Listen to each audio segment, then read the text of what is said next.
From a very young age, Connor loved soccer, and his whole world revolved around soccer. He's a perfect sports athlete in that he fit in that mold of togetherness, of we, all those intangible things that coaches can't really coach. He was a competitor for sure. I mean, he was a keeper, so it's different from the other 10 players on the soccer field.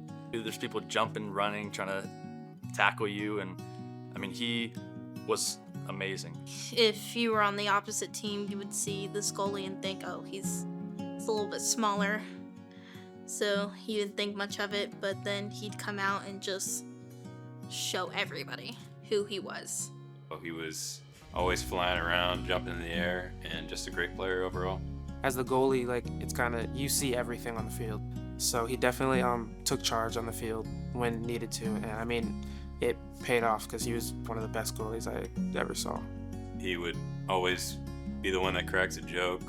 He was never in a bad mood, and he was also kind. It was junior homecoming dance. It was the pictures, right? The pictures, all the kids were super excited. So the spirit and the energy going into that weekend was just super high. Everybody was on a different level. He came running in the door that afternoon from school. I was in the kitchen, and he was so excited. He's like, you should have seen it. I was jumping 3 feet in the air at this pep rally, and they were taking pictures, and he was so proud of. Excuse me. He was walking down the driveway, and I yelled, Connor, and he turned around. And one of the things that he and I always did was the whole "I got you, you got me" thing. And never did I know that would be the last time I would see my son. There's pictures of Connor sweating, soaking through his white shirt, just break dancing on the floor. It was just the time of his life. So I did see him on the dance floor. He had lost his tie, and he was just having a good time. And then we were just dancing and having fun. And then I remember before Connor had left, he had like tapped my shoulder, and I was like, oh, okay, like, are you leaving now? He was like, yeah, I'm about to go to get stuff for the party. I was like, okay, just be safe. So the night of the crash, Connor hopped into the front seat of a vehicle with the driver who had been recently transferred to our school. And then Connor had yelled to a friend of his who he had become really close with recently, and Logan hopped into the back seat. I mean, they were literally going maybe a mile and a half down the road to the house they were going to. And they didn't even make it 500 yards. This new kid at the school, he took Connor and Logan with him, with Connor in the passenger seat and Logan in the back seat. He was hitting the curve right around the school that everybody knows not to take that curve too fast. Nael decided to put his foot on the gas and go. He lost control of the car and hit the tree. Pulling up to the scene was, like something you see on TV or a movie. Emergency vehicles, lights, blocking off the road at one point. Tammy got out of the car and was rushing to try to get to Connor. She was literally, beating on the chest of the officer standing there at the caution tape, trying to get answers. I remember distinctly jumping out of the vehicle and running to the car. I just wanted to get to my baby. I just remember hearing a really loud scream. Like it just looked like a really gut-wrenching scream from the site. Am I thankful now that the officer held me back? I absolutely am. But you just wanted to be there. You just wanted to hold them while they took their last breath. And then that's when I had to tell everybody else. And I was like, you're lying. And he goes, Lindsay, no. Connor's dead. And I remember dropping my phone to the floor and just dropping right then and there. That's when I lost it.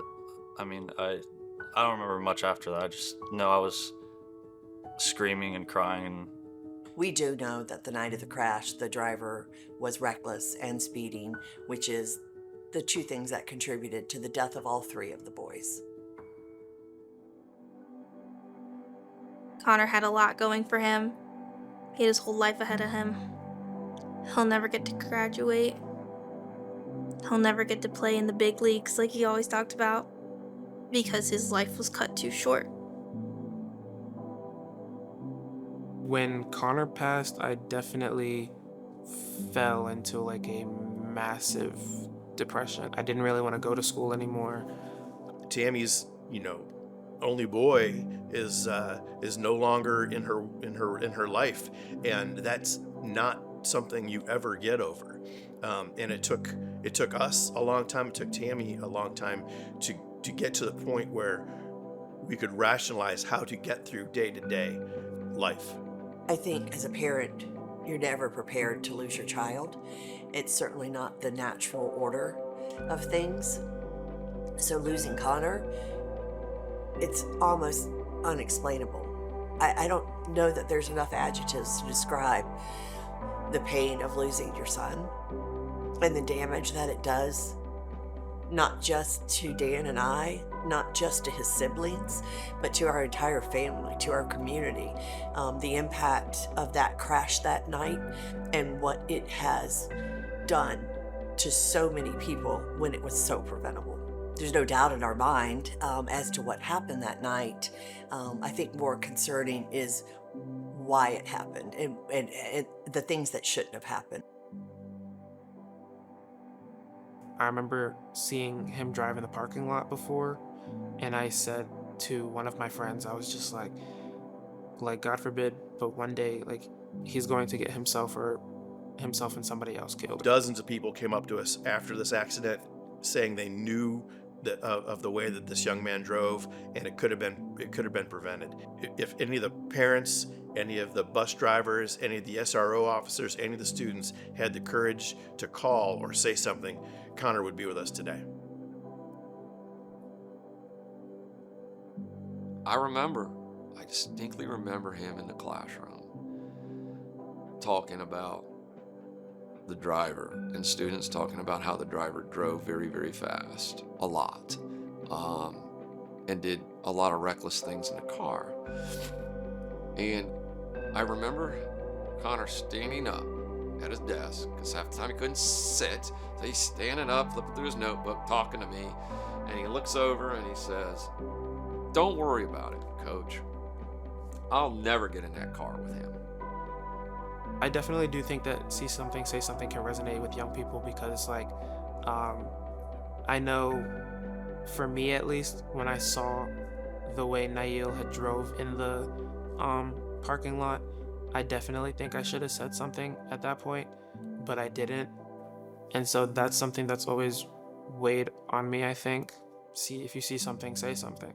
It has to come from kids being educated and kids making a stand to say, no, don't get in a car, or stop driving like that, or you need to stop, or no one's getting in a car with you ever, to actually make it work. Really think about the consequences, and it's such a cliche, the consequences of your own actions, but I mean, it's true. There's no doubt in my mind that the driver of that vehicle did not wake up and intend on harming himself or anyone else. But the choices that he made did exactly that. And Connor's death was 100% preventable.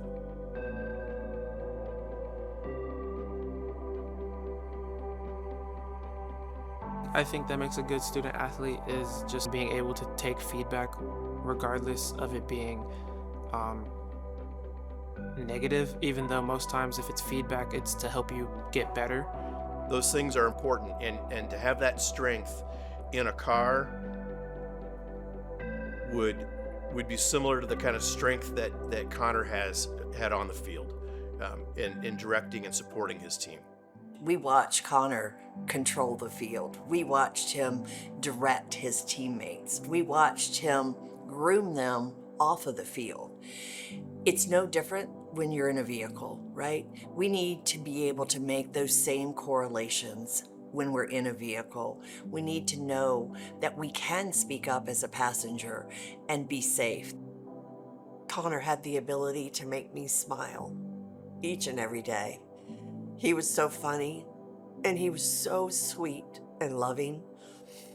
I don't know that I'll ever smile or laugh the same way again.